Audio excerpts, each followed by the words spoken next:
But they still have thimerosal Yes, in them. yes, they still also have multi-dose vials that do contain. Why don't they go to single-dose vials? I know that they are considering the feasibility of. Why don't you tell them to do that?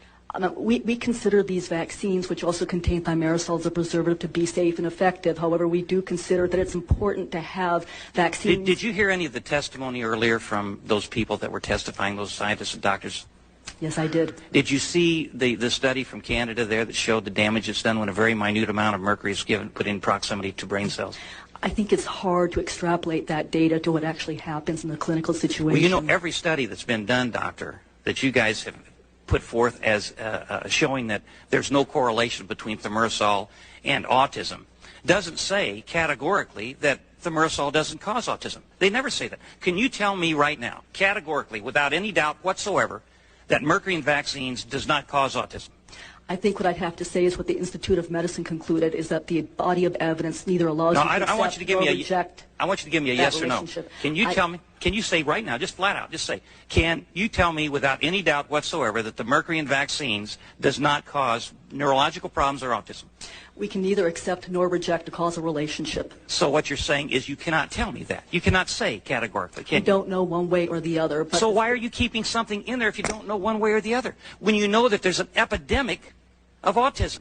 If there's an epidemic of something, why do you keep it in there when you're not sure? Because every study I've seen flatly says you're not sure. You say you can't say yay or nay. I think you have to consider the benefit that vaccines confer, and there's a definite benefit from influenza vaccine, and having an adequate supply of vaccine is very important. Okay, well, let me follow up on that then.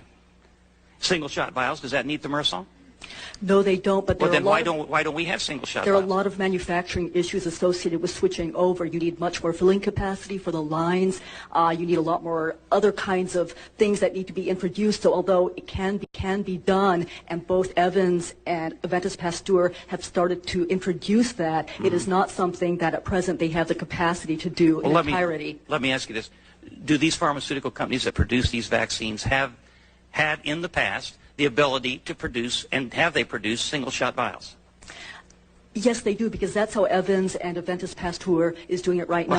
How about all of the pharmaceutical companies? Do all the pharmaceutical companies pretty much have the ability to produce single-shot vials? You know, I couldn't speak to that categorically. I don't know, but I do know certainly in the case of Aventis Pasteur and Evans that they do have that ability because they are doing that. Then why hasn't the FDA, to be on the safe side, knowing that we're having 1 in over 250 and in some cases 1 in 150 children becoming autistic, and there's a growing body of evidence that thimerosal and mercury is causing that, why wouldn't you go down the cautious road instead of coming up with these additional studies that say, well, we're not sure, we can't say yay or nay? Why not go to single-shot vials?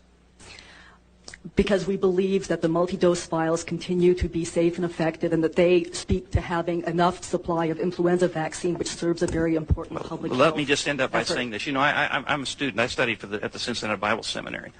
And I don't like to quote scripture very often, but there's none so blind as those that will not see. You just sit there and you keep saying over and over and over again that you think that there's not a real danger for having this mercury in these vaccines. There's been 1,500 plus articles written saying that there is a problem. We've got scientists from all over the world coming in here. You saw a demonstration from a Canadian tape showing the impact of a minute amount of mercury in brain cells, and yet you continue to say, well, we don't think that a very small amount of mercury in it, but you don't know because there's no study that you put out that I've seen, not one, that says categorically that mercury in vaccines does not cause neurological problems. You can't tell me that today. You've hedged all over that issue, and you guys just continue to keep coming up here and making excuses, and I don't understand why.